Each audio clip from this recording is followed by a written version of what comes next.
Começa agora o programa 20 Minutos com Breno Altman.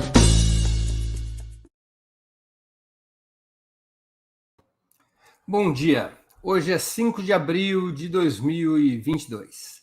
Está começando mais uma edição do programa 20 Minutos Análise. O tema: a classe média fará as pazes com Lula? Na primeira vitória presidencial do PT em 2002, as famílias de renda média dos grandes centros urbanos foram a principal base para o triunfo. Nesse extrato social estavam tanto a classe trabalhadora organizada, o proletariado urbano, quanto os assalariados das camadas médias. Conforme estudos do sociólogo André Singer, no livro Os Sentidos do Lulismo e em outras publicações de sua autoria, a conquista da presidência, naquele momento, foi resultado de uma ampliação constante, praticamente com o mesmo perfil social, do eleitorado que esteve com o petismo desde a sua fundação. Repito, os setores médios assalariados e os setores mais organizados do proletariado, que, do ponto de vista de renda, se equivaliam aos setores assalariados da classe média. Mas no pleito seguinte, em 2006, tudo estava mudado. Por causa de determinadas condições materiais, de políticas governamentais e de crises como a do mensalão, boa parte desses eleitores de renda média tinha abandonado o PT e Lula, sendo substituído por votantes das chamadas classes D e E, compostas pelo subproletariado, no dizer de André Singer, e pelo proletariado de menor renda, beneficiados por programas sociais.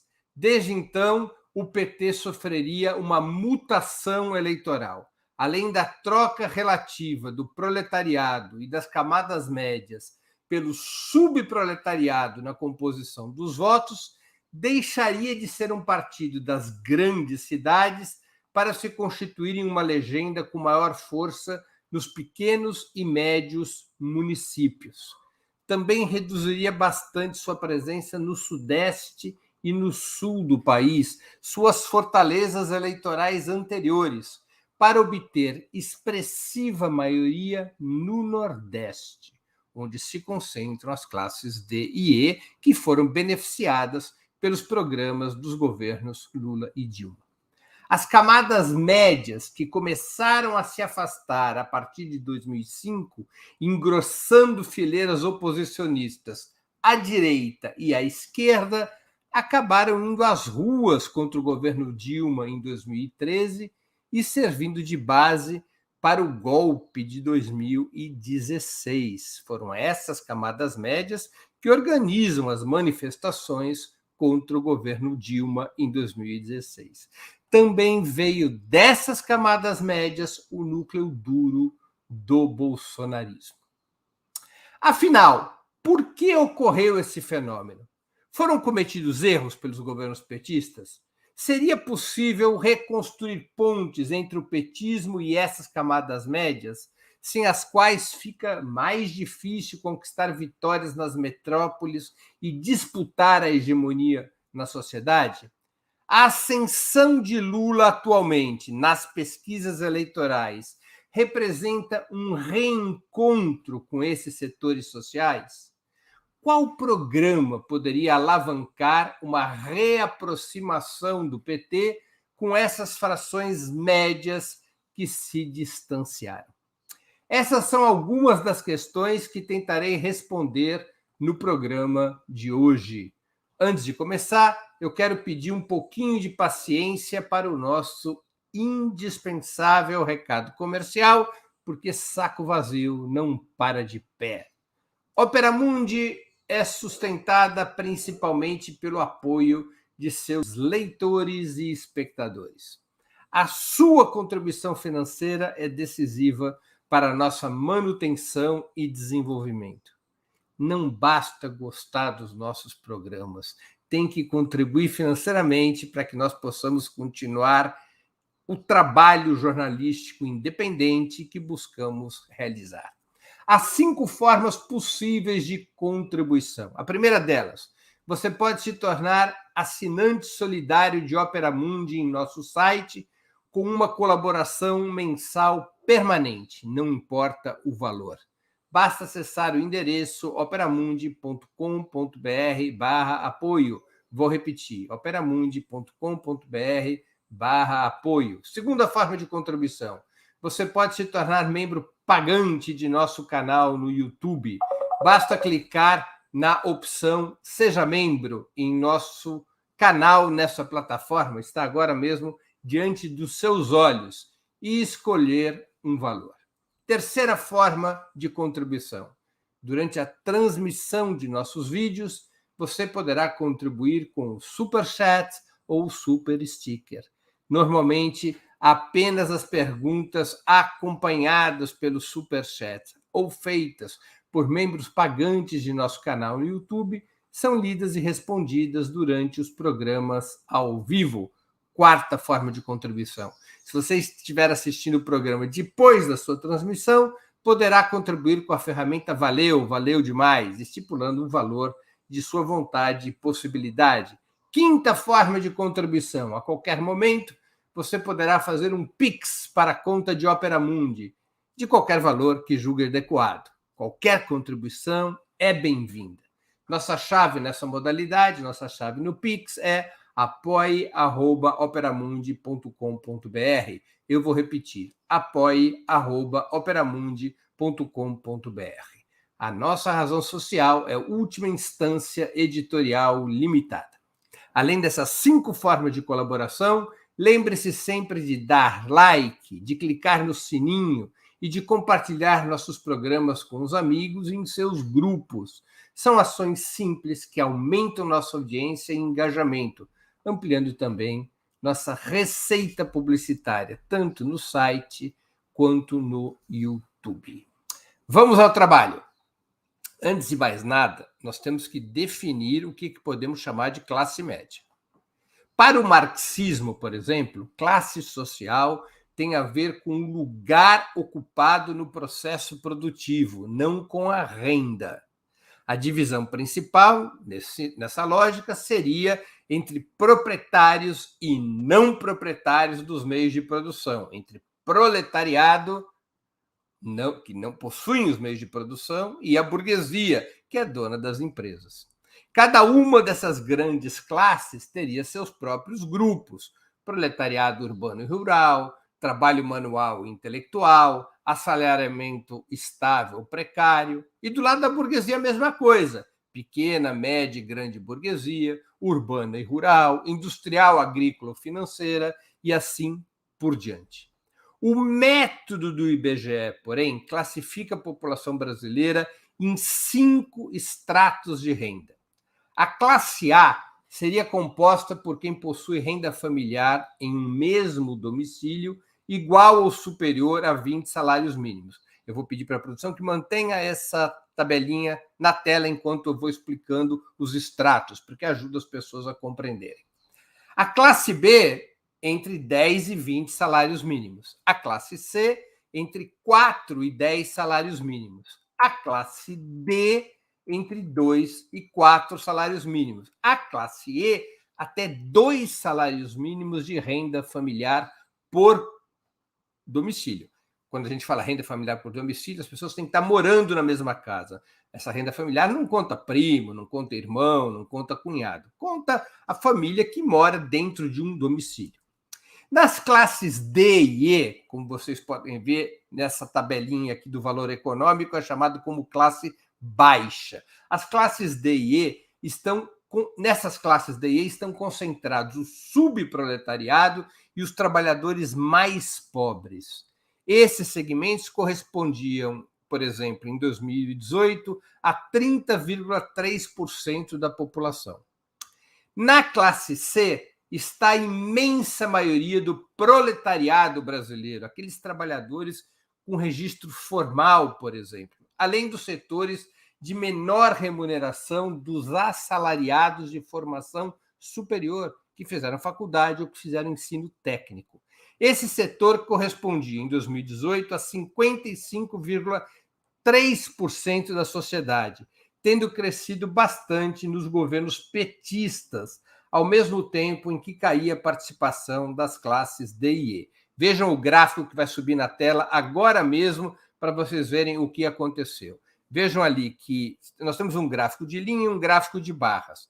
No gráfico de linha mostra o movimento entre 2008 e 2018, vocês podem ver que o governo petista acaba em 2016, e vocês veem como os setores D e E, que estão nessa linha azul mais fraquinha, azul clarinha, como cai a participação desses setores na população brasileira, de 30,6% para 30,7%, e em 2018 chegaria a 30,3%. A classe C, por sua vez, sobe de 2008, com 48,9%, para 55,5% e depois 55,3% em 2018.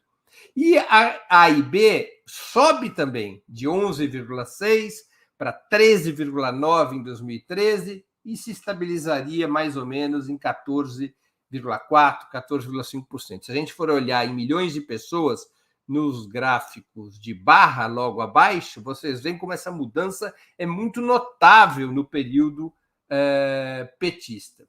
Eram 96,7 milhões de integrantes das classes D e E em 2003.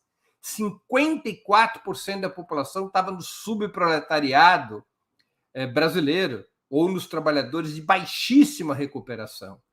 Caiu esse número de 96,7 milhões para 54,5 milhões em 2014, o último ano de um governo petista estável, porque depois veio toda a crise política e econômica. Caiu a participação das camadas D e E de 54% para metade, 27%, e subiu, mesmo que tenha subido um pouco depois, para 62,2% em 2017, depois da recessão de 2015 e 2016. A classe C, por sua vez, olha só, pessoal, e olhem, enquanto eu vou aqui expondo o dado, percebam isso no gráfico. A classe C, por sua vez, subiu de 67,10 milhões de pessoas em 2003, 37,5% da população, um terço da população da classe C, subiu para 57,5%, subiu de 67 milhões para 116 milhões, depois oscilou um pouquinho em 2017, depois daquela recessão de 2015, 2016, oscilou um pouquinho para 56,3%.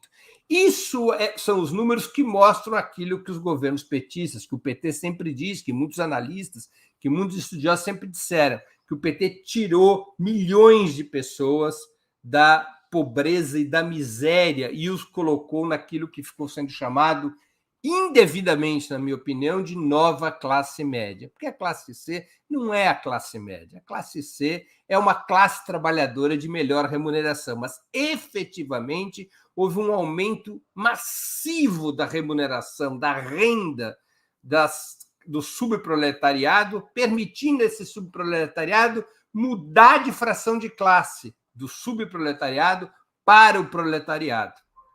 As classes A e B, por sua vez, constituíam 15,13 milhões de pessoas em 2003, apenas 8,54% da população. Pularam para 31,3 milhões em 2014, passaram a ser 15,49% da população, e caíram para 30 milhões em 2017, depois da recessão, passando a representar 14,5%. Vejam só que no processo de elevação de renda patrocinado pelos governos petistas, os muito pobres e os miseráveis tiveram um fortíssimo aumento de renda, ao ponto de uma grande parte emergir para a classe C, para a chamada, indevidamente chamada nova classe média, e uma parte ainda subir para as classes A e B. Nas classes A e B, além de uma pequena minoria burguesa, Nas classes A e B, 12% dos integrantes das classes A e B são proprietários dos meios de produção ou no qual operam. Né? 12% são empresários das classes A e B. Então, além de uma pequena minoria burguesa, nas classes A e B é que está a classe média tradicional, aquilo que se chama de classe média do ponto de vista sócio-histórico, está nas classes A e B. A classe C é classe trabalhadora, na sua imensa maioria. É nas classes A e B, acima, portanto, de 10 salários mínimos, que é o que constitui a classe B, e acima de 20 salários mínimos, que é o que constitui a classe A, que está a classe média tradicional, que é aquele setor que paga bons planos de saúde, que coloca seus filhos em escolas privadas, que tem casa própria e que contrata trabalho doméstico. Aliás, eu acredito que o conceito que separa a classe média da classe trabalhadora, mais do que renda, é a possibilidade de contratar trabalho doméstico. É isso que difere essencialmente a classe média da classe trabalhadora. A classe média é um setor da sociedade que, mesmo sem ser a dona dos meios de produção, ao contrário da burguesia, ela tem a possibilidade de colocar uma parte da classe trabalhadora como funcionário doméstico, como funcionário nas suas residências. É um contingente, as camadas A e B, ao redor de 30 milhões de pessoas. Não é pouca coisa. A esse contingente de 30 milhões, nós também poderíamos somar a franja superior da classe C, chamada de C1, que é quem recebe renda familiar entre 7 e 10 salários mínimos, e que corresponde a mais 15 milhões de brasileiros. Não tem o mesmo poder aquisitivo das classes A e B, mas se aproxima muito do estilo de vida e das características das classes A e B. Podemos afirmar, então, para resumir a ópera, que o bloco social das camadas médias, formado pelos assalariados médios e pelo proletariado de maior renda, porque existe um pedaço do proletariado que vive como a classe média, que tem condições de renda parecida com a da classe média e que está nesse setor C1, no setor mais elevado da classe C. Esse bloco dos assalariados de classe média e do proletariado de maior renda, esse bloco da classe média tradicional, que sempre foi a base histórica do PT até 2002, como bem registrou o professor André Cinza, esse bloco atinge alguma coisa como de 20% a 25% da população brasileira. Os trabalhadores de menor remuneração, a massa do proletariado, que está na classe C, equivale a uma grandeza entre 45% e 50%, é o maior setor social do país. E o subproletariado, nas classes D e E, o que é o subproletariado? São os trabalhadores que não têm registro formal, são os trabalhadores que ganham menos de 4, até menos que 2 salários mínimos como renda familiar. Esse subproletariado, que já chegou a ser maioria do país, hoje equivale a algo como entre 25% e 30% da população. Um forte apoio nas classes E, D e C2, por exemplo, seria suficiente, é suficiente para vencer eleições presidenciais. Foi assim que o PT ganhou as eleições de 2006, de 2010 e de 2014. Um forte apoio nas classes E, D e C2, mesmo perdendo apoio nas classes C1, A e B. Estamos falando, ao somarmos E, D e C2, estamos falando de um universo superior a 70% dos eleitores. Uma maioria expressiva nesse bloco, por exemplo, de 60% a 70% desse bloco, que é o que o PT costuma ter, é o suficiente para, no primeiro turno, um candidato petista do porte do Lula ter 45% dos votos do país, ou até mesmo encostar nos 50%. Mas a fraqueza na classe média tradicional e nos setores assalariados de melhor remuneração, vamos prestar atenção nesta questão, pessoal, a fraqueza nos setores, na classe média tradicional e nos setores assalariados de melhor remuneração, representa baixa densidade eleitoral nos grandes centros urbanos, São Paulo, Rio, Belo Horizonte, que é onde a vida de um país moderno se decide, além de gerar fragilidade para disputar a opinião pública. São as profissões da classe média tradicional, médicos, professores, engenheiros, advogados, contadores, são essas profissões da classe média tradicional, afinal, que comprovadamente maior influência exercem na construção da identidade ideológica, política e cultural do povo brasileiro. Além, claro, da mídia, das igrejas, das organizações partidárias, populares e sindicais. É este núcleo da classe média que, pelo seu acúmulo de conhecimento, mediante a formação de nível superior, incluindo mestrado, doutorado, que pelo seu acúmulo de conhecimento, pela sua posição social, pelo tipo de profissão que exercem, são esses os setores que mais formam opinião. Sem ter um apoio de parte desse setor, é muito difícil disputar a hegemonia na sociedade. E é muito difícil ter maioria eleitoral dos grandes centros urbanos, porque os grandes centros urbanos, como São Paulo, por exemplo, ou Porto Alegre, ou Belo Horizonte, ou Rio de Janeiro, embora tenha um contingente grande de classe trabalhadora e um contingente razoável de subproletariado, nesses grandes centros tem um enorme peso a classe média tradicional. Quando você não é capaz de atrair uma parte da classe média tradicional nesses grandes centros urbanos, nas cidades com mais de 1 milhão de habitantes, nas cidades industrializadas, nas cidades que são a vanguarda do capitalismo brasileiro, quando você não consegue dividir a classe média tradicional e atrair um pedaço para o seu lado, é muito difícil ganhar as eleições. É muito difícil ganhar eleições. Claro que o PT nunca teve maioria na classe média tradicional, mas conseguia arrastar um contingente expressivo desse segmento até 2002, além de ter enorme poder de atração junto aos setores de maior renda e educação do proletariado, da classe trabalhadora. O afastamento entre esses setores da classe média tradicional e o PT viria a ocorrer por condições objetivas e subjetivas, às quais temos que prestar atenção. Nós temos que, antes de mais nada, levar em conta que nós vivemos em um país no qual os ricos não pagam impostos. Desde 1995, por exemplo, não há taxação sobre lucros e dividendos ou sobre juros e empréstimos com capital próprio dos acionistas das suas empresas, além do imposto sobre herança ser irrisório. E o teto do imposto de renda, fixado há muitos anos em 27,5%, esse teto é extremamente baixo. Lucro sobre dividendos, imposto sobre lucros e dividendos. Uma empresa lucra, ela distribui esses lucros e dividendos para os seus acionistas. Os seus acionistas, ao receberem esse lucro, não pagam impostos. Empréstimo sobre capital próprio. Eu sou o dono de uma empresa.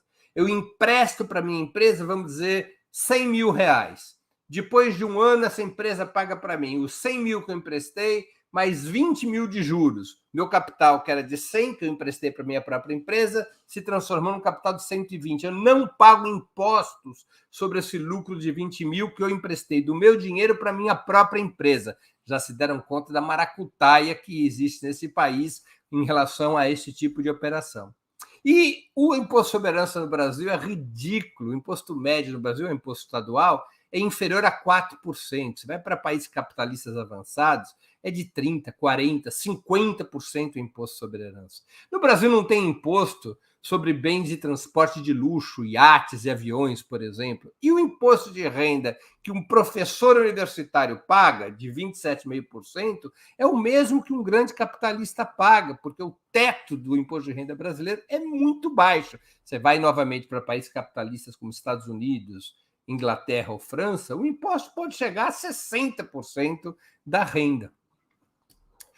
Os ricos não pagam e os pobres não sabem que pagam impostos, pois o fazem na aquisição de mercadorias e serviços em um sistema extremamente regressivo, no qual esses tributos lineares, é um percentual, quando você compra uma garrafa d'água, quando você paga por um litro de gasolina, esses tributos lineares têm muito maior peso na economia brasileira, na arrecadação do Estado, do que a taxação sobre renda e riqueza. Olha só, os ricos não pagam, os pobres não sabem que pagam, porque quando você paga no consumo, está embutido no preço da mercadoria.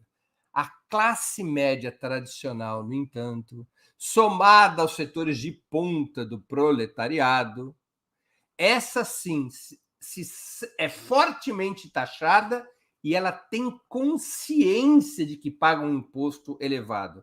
Ela se sente o tempo todo, a classe média tradicional, como a principal alavanca do financiamento dos serviços públicos.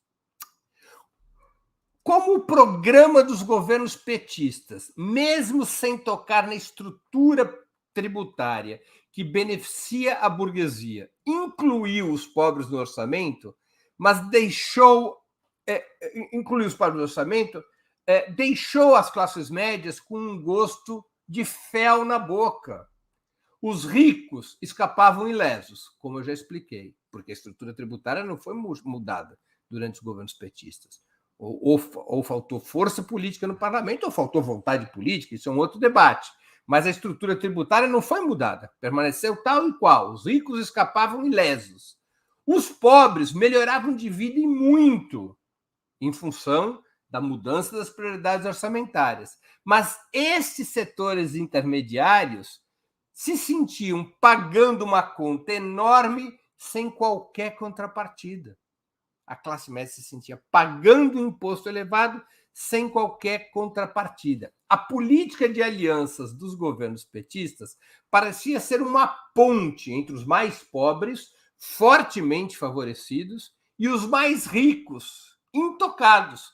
Uma ponte que passava por cima de uma classe média espremida entre esses dois blocos. Um grande bloco, maioria nacional, que era beneficiado pelas políticas petistas, e um pequeno bloco que concentra fortemente a riqueza nacional, mas que não era tocado, não era tributado, não pagava a conta. O mal-estar, esse mal-estar na classe média em certos períodos, era compensado pelo crescimento econômico e pela elevação geral do padrão de vida. Mas nós temos que nos lembrar que isso não foi uma constante. Houve momentos de crescimento e momentos de menor crescimento ou até de recessão. E tampouco atingiu patamares especialmente elevados. No Brasil, nós não tivemos, entre 2003 e 2016, um padrão de crescimento econômico do tipo chinês ou vietnamita, né? Que permitisse aquela melhoria do padrão de vida gigantesco para todo mundo. Não foi assim que aconteceu, com exceção de 2010, quando o PIB subiu 7,5%. Outro elemento que amortecia o desconforto da classe média era o real valorizado frente ao dólar. Vocês estão lembrados disso? Quando o real tinha muito valor diante do dólar, quando um dólar equivalia a R$ 2, R$ 2,5? Pois bem, esse real valorizado frente ao dólar, ele amortecia o desconforto da classe média, porque a classe média podia viajar para o exterior, podia comprar mercadorias importadas e assim por diante, ainda que essa fosse a apreciação cambial, a valorização cambial, ainda que essa fosse uma válvula de escape que afetava negativamente a economia brasileira. Essa amargura da classe média foi piorando pela forte elevação de preços dos planos de saúde e das mensalidades escolares, principais itens no custo de vida da classe média. Para uma inflação, prestem atenção nesses números, pessoal, para uma inflação de 208% entre 2000 e 2018, os planos de saúde com 47 milhões de usuários, quase 100% desses usuários nas classes A, B e C1, portanto, na classe média tradicional, para uma inflação de 208% entre 2018 e 2018, o preço dos planos de saúde subiu 382%, praticamente o dobro da inflação. Praticamente o dobro da inflação. 83,70% acima da inflação. E piorando a qualidade dos planos de saúde. Quem está nos assistindo e paga plano de saúde sabe que eles são cada vez mais caros, cada vez com hospitais de menor qualidade, cada vez com serviços prestados em piores condições. Os governos petistas, embora aumentassem as verbas do SUS e tivessem adotado programas audaciosos muito potentes, como o Mais Médicos, os governos petistas acabaram perdendo o principal instrumento para ampliar o financiamento da saúde em 2009, com a derrubada da CPMF. A CPMF foi derrubada pelo parlamento brasileiro. E também não conseguiram os governos petistas, vamos ser justos em relação a isso, estabelecer um serviço de excelência no SUS por todo o território nacional. E acabaram aprisionados pelos entes subnacionais, estados e municípios, que são as instituições que efetivamente gerem o sistema de saúde.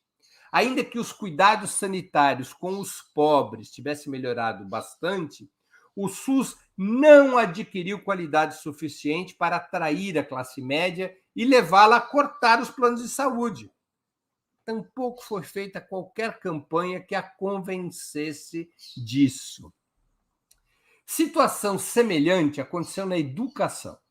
Os filhos da classe média, pessoal, já estavam na universidade pública antes de 2003, do ProUni e do aumento do FIES. Ou seja, os programas adotados pelos governos de Lula e Dilma apenas marginalmente beneficiaram esse setor social, através da expansão de vagas nas universidades e institutos federais, que aconteceu através do REUNE. Houve um aumento de vagas nas universidades públicas, houve um aumento de vagas nos institutos federais. Isso, de certa maneira, beneficiou a classe média tradicional, mas os grandes beneficiários das políticas educacionais dos governos petistas, o ProUni e o FIES, foram novamente os mais pobres, as classes D e E os mais ricos, os donos das faculdades privadas, porque foram políticas que permitiram bolsas através do ProUni, o financiamento, para que os estudantes entrassem nas faculdades privadas, pagando nenhuma ou baixas mensalidades. Isso não atingia os filhos da classe média tradicional, que já estavam na universidade pública. A preocupação das famílias da classe média tradicional não é com a universidade, é com o ensino secundário, com o ensino fundamental, com a creche até. E aí nós vamos ver o seguinte: as mensalidades escolares, ou seja, do ensino secundário para trás, as mensalidades escolares dispararam durante os governos petistas. É normal, muito mais gente com dinheiro, as escolas aumentaram os preços.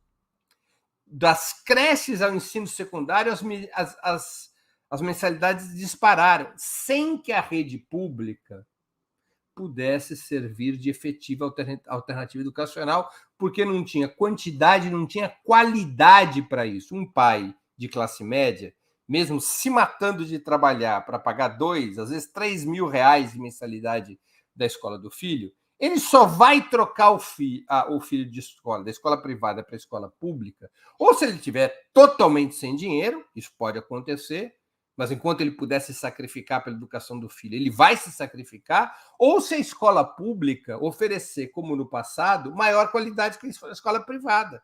Sem isso, a classe média não substitui o ensino privado pelo ensino público.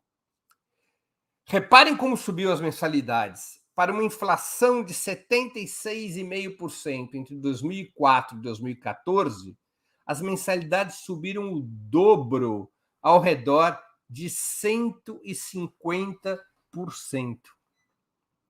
Além das tensões na saúde e na educação, repito, os dois principais itens de custo na vida da classe média, também subiu o custo do trabalho doméstico, com a lei que obriga os empregadores a pagar direitos e encargos aos funcionários residenciais, o que é uma lei justíssima,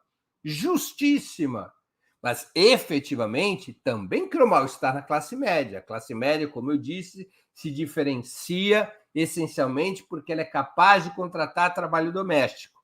A lei sobre direitos trabalhistas aos empregados domésticos onerou a classe média que contrata esses funcionários residenciais porque os obrigou a pagar encargos. Essas condições materiais, elevada carga tributária, qualidade insuficiente dos serviços públicos de saúde e educação, elevação de seus custos, encarecimento dos seus preços, né? Elevação dos seus preços, encarecimento do trabalho doméstico, essas condições materiais foram tornando a classe média tradicional vulnerável ao tradicional discurso anticorrupção da direita. Olha como uma coisa se liga à outra, gente. Afinal, se a classe média pagava altos impostos e não recebia benefícios, pelo menos não recebia benefícios diretos na saúde, na educação, o dinheiro de suas contribuições só podia estar sendo roubado. Ela estava pagando e estava sendo roubada. Facilitava o discurso anticorrupção da direita. Outro fator ideológico relevante: a exploração crescente por parte dos grupos conservadores e reacionários dos sentimentos individualistas e competitivos da classe média, estimulando o racismo, a discriminação social e o ódio regional, para tirar proveito da percepção desses setores intermediários de que estavam sendo exprimidos e destroçados pela ascensão dos pobres. Ou não é verdade que subiu, ou pelo menos foi tornado cada vez mais público, esses sentimentos podres? O racismo, a discriminação social, a discriminação regional, aquele discurso de ódio ao Nordeste e assim por diante. Os governos petistas, por sua vez, além de não terem um programa claro e potente para a classe média, na minha opinião, e que efetivamente custeavam, os governos petistas efetivamente custeavam a prioridade orçamentária aos mais pobres através dos impostos à classe média, os governos petistas tampouco se organizaram para a disputa ideológica, política e cultural. Não fizeram essa disputa. A direita fazia essa disputa com esses valores de racismo, de individualismo, de discriminação social e, fundamentalmente, o discurso anticorrupção. Os governos petistas fizeram, por várias razões, uma opção gerencialista, ou seja, eu vou administrar bem, eu vou fazer o país avançar e, em troca, eu terei a gratidão do povo. E é neste mecanismo que vamos conseguir manter o governo e avançar nas políticas de transformação social. Mas essa opção gerencialista não funcionou junto à classe média. Por que não funcionou? Porque a classe média não usufruía de conquistas materiais palpáveis, ao contrário dos mais pobres. Nesse segmento de classe média, era mais difícil construir um sentimento de gratidão, a não ser nos momentos de euforia geral, como aquele biênio 2009-2010, em que o Lula termina seu mandato e sai com 87% de aprovação, e o Brasil passa no teste da crise mundial com louvor. Esse cenário que eu estou narrando levou ao deslocamento da classe média para a oposição a partir de 2005, com a primeira grande ofensiva dos meios de comunicação contra o PT e seus governos durante o chamado Mensalão. O Mensalão é um registro muito importante, porque esse acúmulo de problemas nas classes médias é aproveitado pelo discurso do Mensalão, que se arrastaria de 2005 a 2012, 2013, fazendo com que o PT perdesse parte importante do apoio que um dia já teve junto a setores da classe média tradicional. O PT perdeu este apoio da classe média tradicional, mas ganhou, como bem notou André Singer, o apoio dos mais pobres e do Nordeste, que em 2006 permitiram a reeleição de Lula. O PT perdeu o apoio nas classes médias assalariadas, nas classes médias tradicionais, perdeu apoio até mesmo nos estratos superiores do proletariado, mas compensou essa perda de apoio pela conquista do voto do subproletariado, das classes D e E, que se concentram no Nordeste do país e em pequenos e médios municípios. O PT mudou o seu perfil, continuou a ter muito peso eleitoral, mas mudando o seu perfil. Eleitoralmente, ok, voto é voto, mas isso fez o PT perder capacidade eleitoral nos grandes centros, eu repito, e fez o PT perder condições de disputa de hegemonia, porque essa classe média tradicional, em todos os países capitalistas, ela é decisiva para disputar hegemonia, para disputar os valores, para disputar a orientação geral da sociedade. Depois de uma certa pacificação com a classe média, em função do bom desempenho inicial do Brasil frente à crise mundial de 2008 e 2009, como já disse, esse deslocamento da classe média ganharia novas cores em 2013, com a classe média servindo como massa de manobra para que a oposição de direita conquistasse hegemonia sobre as chamadas jornadas de junho daquele ano, tanto nas ruas quanto nas redes. Como foi que a direita ganha o controle daquelas manifestações, que originalmente não eram manifestações de direita? Ela controla através da adesão da classe média. É um momento em que a classe média vai à rua, muito fomentada pelos meios de comunicação, em especial pela Rede Globo, que convoca a classe média às ruas, muito mobilizada também pelas redes sociais, que começavam a ganhar muita importância, e é esta classe média que vai funcionar como ariete, como alavanca para colocar as jornadas de junho contra o governo Dilma Rousseff. Vejam só que perigo não ter força na classe média tradicional. Até porque a classe média tradicional é quem tem tempo para mobilização permanente. Porque os filhos da classe média tradicional muitas vezes nem trabalham. Eles estão livres para fazer luta política e luta social. Se estiverem do nosso lado, farão luta política e social do nosso lado. Se não estiverem do nosso lado, farão luta política e social ao lado da direita, como aconteceu em 2013. A seguir, seria na classe média que a Lava Jato teria maior enraizamento, alimentando o ambiente no qual o bolsonarismo surgiria como expressão neofascista de grupos sociais com alta renda, pele branca, vivendo no sul e no sudeste, habitando os grandes centros urbanos e vertendo ódio contra o Partido dos Trabalhadores, Dilma e Lula. A extrema-direita no Brasil, ela não cresce como acontece em certos países europeus, entre a classe trabalhadora. Ela cresce na classe média.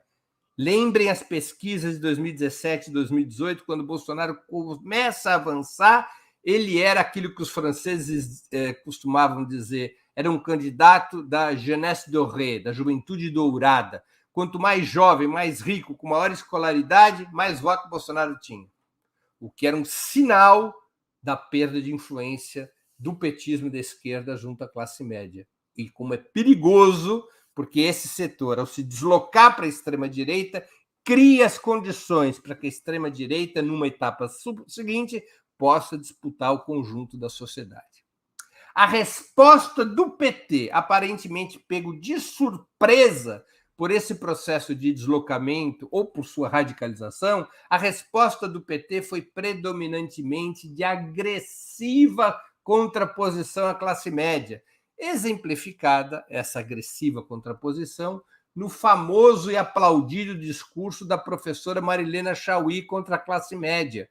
Vocês estão se lembrados desse discurso? Ela dizia o diabo sobre a classe média. O PT, encurralado pela classe média, aplaudia, achamos o máximo aquilo em toda a esquerda. Mas aquilo não resolveu o problema. Ao invés de dividir a classe média e atrair um setor para recompor sua aliança com a classe trabalhadora, empurrava a classe média tradicional diretamente nos braços da extrema-direita. Passado o tempo, e o tempo às vezes nos ajuda, fatores como o fracasso do governo Temer, a catástrofe provocada por Bolsonaro e a desmoralização da Lava Jato acabaram por reabrir a relação entre o petismo e a classe média. Vejam só, há uma janela de oportunidade para que uma parte desse extrato social, para que uma parte da classe média tradicional venha fazer as pazes com Lula e o seu partido. Mas muito dificilmente isso virá de forma espontânea. Provavelmente é imprescindível um claro programa de repactuação com a classe média, que passa pela reforma tributária para aliviar os impostos sobre os setores intermediários e subi-los sobre os ricos, elevando fortemente os impostos dos ricos, mas passa também para uma nova política para a saúde e educação. Como defendem especialistas, medidas de federalização desses serviços públicos são fundamentais para elevar tanto sua oferta quanto a sua qualidade, ao ponto de poder ser dito à classe média que, em um prazo determinado, de 4 a 8 anos, ninguém mais terá que pagar por um plano de saúde ou por escola para os seus filhos, pois o Estado será capaz de prover esses serviços em um padrão superior à iniciativa privada. Sem um programa desta natureza, que aponte para a classe média que ela poderá ser libertada dos custos com saúde e educação, é difícil repactuar com esse setor social. E sem repactuar com esse setor, uma parte desse setor social, sem dividir esse setor social e arrastar uma parte dele para o lado da classe trabalhadora, é muito difícil ter maioria nos grandes centros urbanos. É muito difícil lutar por hegemonia. Esse setor é decisivo para a luta sobre a hegemonia. Não adianta ter uma política educacional como a dos governos Lula e Dilma anterior, que era uma política quantitativa, de abrir vagas e mais vagas para os mais pobres. Isso não resolve o assunto com a classe média tradicional e não resolve o problema da qualidade de ensino. É necessário agir embaixo, no ensino secundário em especial, com medidas que federalizem o ensino secundário, se for necessário, mas garantindo a construção de uma rede pública de escolas no ensino médio e no ensino fundamental de altíssima qualidade, como o país já teve no passado e a ditadura destruiu. Um dos objetivos da política educacional da ditadura foi destruir a rede pública de segundo grau, que era de alta qualidade. Na minha geração e dos mais velhos do que eu, quem ia estudar na escola privada era o aluno preguiçoso, que tinha problemas. Os alunos da classe média iam para a escola pública, era lá que estava o ensino de qualidade, como é na universidade. Onde é que está a qualidade de ensino? É na universidade pública, não é no ensino privado. Se isso não voltar a existir no ensino secundário, não vai se atrair a classe média para a escola pública. E o ônus, o preço, o custo sobre a educação dos filhos da classe média acaba recaindo sobre o governo, em especial se o governo for de esquerda. Então, é necessário apresentar um programa que repactue com a classe média. Impostos. Redução dos impostos da classe média, elevação dos impostos sobre os ricos. Política de saúde forte, com crescimento forte do seu financiamento, de tal sorte que, num prazo razoável, 4, 8 anos, 12 anos, se fixe esse prazo e diga: nenhum brasileiro mais terá que pagar um plano de saúde em função da qualidade que o nosso sistema de saúde vai ter. Aumentando fortemente o financiamento do sistema de saúde e reorganizando o sistema de saúde. Do jeito que está, não vai avançar. É um guarda-chuva o SUS, né? Cada estado e município faz o que lhe dá na veneta. O país precisa de uma autarquia, de um sistema em que o governo federal estabeleça critérios, financiamentos, avaliações, certificações de qualidade, modelagem, seja uma coisa uniforme, planejada, sem o controle das politicagens dos estados e municípios. A mesma coisa para a educação. A mesma coisa para a educação. Sem um programa dessa natureza, eu acredito que é difícil repactuar com a classe média. E sem repactuar com a classe média, nós vamos continuar a ter problemas sérios. Dificuldade em ter maioria nos grandes centros, dificuldade em lutar pela hegemonia e dificuldade frente às crises, porque a direita continuará capaz de arrastar a classe média para movimentos golpistas. Muito obrigado pela atenção e 1000 desculpas, porque dessa vez eu me alonguei para chuchu. Antes de continuarmos, eu aproveito para pedir novamente que vocês contribuam financeiramente com o Opera Mundi. Lembrem-se, há 5 formas de fazê-lo. A primeira é a assinatura solidária em nosso site, operamundi.com.br/apoio, vou repetir, operamundi.com.br/apoio. A segunda é se tornando membro pagante de nosso canal no YouTube, clicando em Seja Membro agora mesmo. A terceira é contribuindo com Super Chat ou Super Sticker, também é imediato, dá para contribuir já, e nós precisamos da sua contribuição. A quarta é o Valeu demais, que funciona como Super Chat, mas quando você estiver assistindo ao vídeo gravado.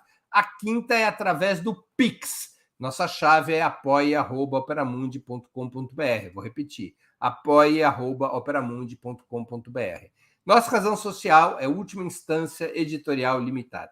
Quero informar também que estamos com uma promoção especial para quem fizer uma assinatura solidária de Opera Mundi. Os primeiros 50 assinantes dessa promoção receberão um dos famosos e charmosos bonés do Movimento dos Trabalhadores Sem Terra, o MST. O brinde vale para quem fizer assinatura anual de qualquer valor ou mensal de pelo menos R$ 48. Quem já é assinante, se subir sua assinatura mensal, também leva o boné. A gente está comprando o boné diretamente do movimento, ou seja, um boné legítimo do MST. E é um dinheiro que vai para o movimento, para o MST poder se financiar. A assinatura solidária, para ter direito a esse bônus, para ter direito ao boné, a assinatura solidária pode ser feita no endereço operamundi.com.br/apoio. Repito, operamundi.com.br/apoio. E vamos às perguntas. Desculpa mesmo, pessoal, eu hoje excedi o tempo aqui, mas era um assunto tão complexo e tão importante que eu achei que eu devia abusar um pouco da paciência de vocês. Vamos lá. Cecília MB, que contribuiu com o Superchat. Eu queria agradecer muito a Cecília, ela é sempre um exemplo aqui.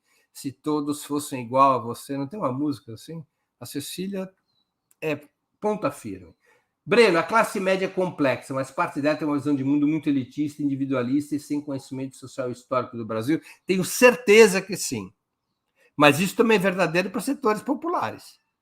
Não é só para a classe média. Não tem aquela velha história do Marx, a ideologia dominante é a ideologia das classes dominantes em determinada etapa histórica. As classes trabalhadoras não estão imunes à ideologia dominante. Tal como a classe média, elas são afetadas, elas são capturadas pela ideologia dominante.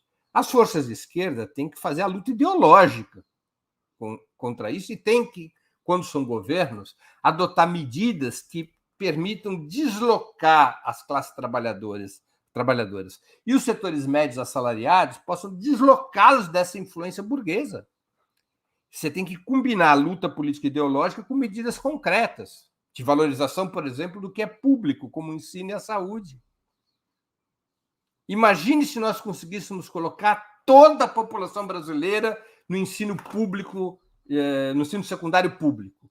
Que avanço isso seria do ponto de vista da luta político-cultural e ideológica. Então, você tem que combinar medidas práticas com disputa política e ideológica. E creio que, em relação à classe média, os governos petistas ficaram devendo.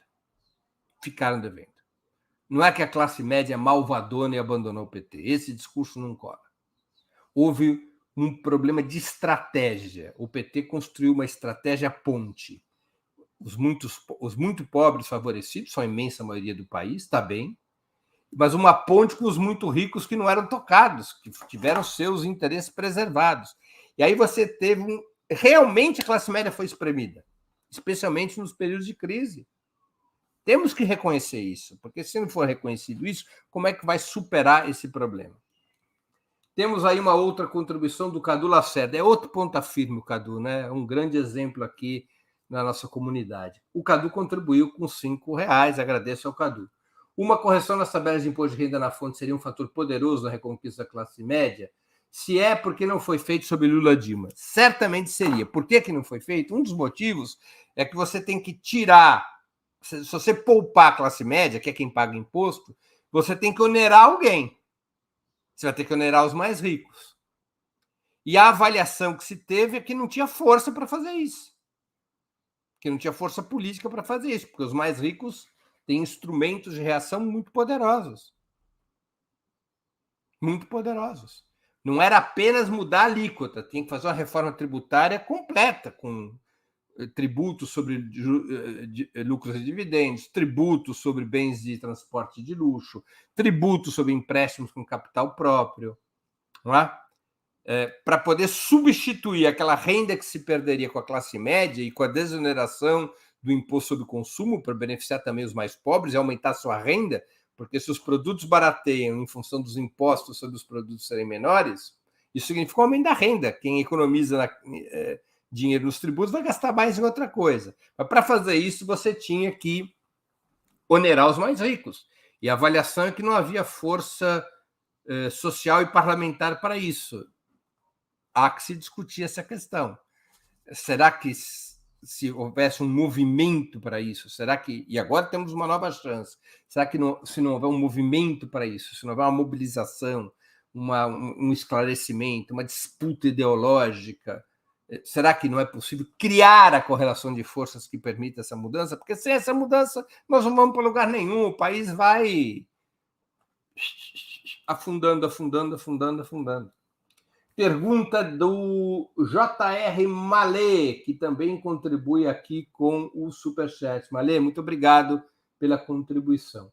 No primeiro orçamento, após o golpe de 64, houve um corte brutal na educação. O sucateamento da escola pública foi um projeto do Exército Brasileiro, e não tenho nenhuma dúvida disso. E os historiadores da educação são muito claros a esse respeito. As Forças Armadas, depois do golpe de 64, elas olharam para a educação e viram duas questões que elas queriam resolver. Uma questão ideológico-cultural, a outra questão era financeira, de beneficiar grupos financeiros. Qual a questão ideológica que eles viram? O ensino público, a escola pública, é um espaço que forma consciências. E você pode, a partir das posições que eventualmente você tem no aparelho de Estado, na discussão democrática de currículos, na discussão democrática das leis para a educação, você pode fazer com que no ensino público, que abarca todas as classes sociais e não apenas os mais ricos, você pode fazer com que o ensino público seja um caminho de luz, seja um espaço de construção de hegemonia do pensamento crítico. Então, a ditadura olhava para a escola pública e via comunismo na escola pública, via uma ameaça à nova ordem estabelecida. E a ditadura, que foi provavelmente o período mais corrupto da história do país, a gente não sabe tanto quanto na democracia, porque eles censuravam a imprensa. Eles quiseram beneficiar grupos econômicos privatizando o ensino. O que eles fizeram? Eles privatizaram o ensino de massas no país, o ensino fundamental e o ensino secundário. Eles fizeram uma separação, cortaram verbos de educação para derrubar a escola pública e para ter uma escola de má qualidade, assim, uma escola para fazer de conta para os mais pobres, para a classe trabalhadora. Tiraram da perspectiva a ideia de uma escola pública de excelência, como os grandes educadores defendiam, né? Como Darcy Ribeiro defendia, como o Anísio Teixeira defendia, os grandes educadores, Florestan Fernandes, defendiam a escola pública de qualidade, período integral, que isso era decisivo. O Brizola depois foi um grande defensor, mas já depois, quando ele foi governador do Rio, já depois do fim da ditadura. Quer dizer, o Brizola, na verdade, na transição da ditadura à democracia, que ele foi eleito governador do Rio a primeira vez em 82, ele governou até 86, né? A ditadura desmonta a escola pública com essas características, a escola pública vira um espaço geralmente de baixíssima qualidade, sem financiamento, com baixos salários para os professores. Era uma escola apenas para enganar trouxa e abre espaço para que os grupos privados ofereçam ensino de alta qualidade para a classe média tradicional. Abre espaço para os grupos religiosos, abre espaço para os grupos econômicos. A classe média, então, teria um ensino de qualidade e ideologicamente controlada pela propriedade daquelas escolas, enquanto que o povão ia ter uma escola pública detonada. Esse modelo existe até hoje. Infelizmente, os governos petistas não conseguiram reverter isso. Tem muitas dificuldades para reverter isso. Primeiro, porque o ensino secundário ele está no âmbito dos estados, o ensino fundamental no âmbito dos estados e municípios. O governo federal só tem ascendência, em termos da escola pública de nível médio, nas escolas profissionalizantes, nas escolas técnicas, né?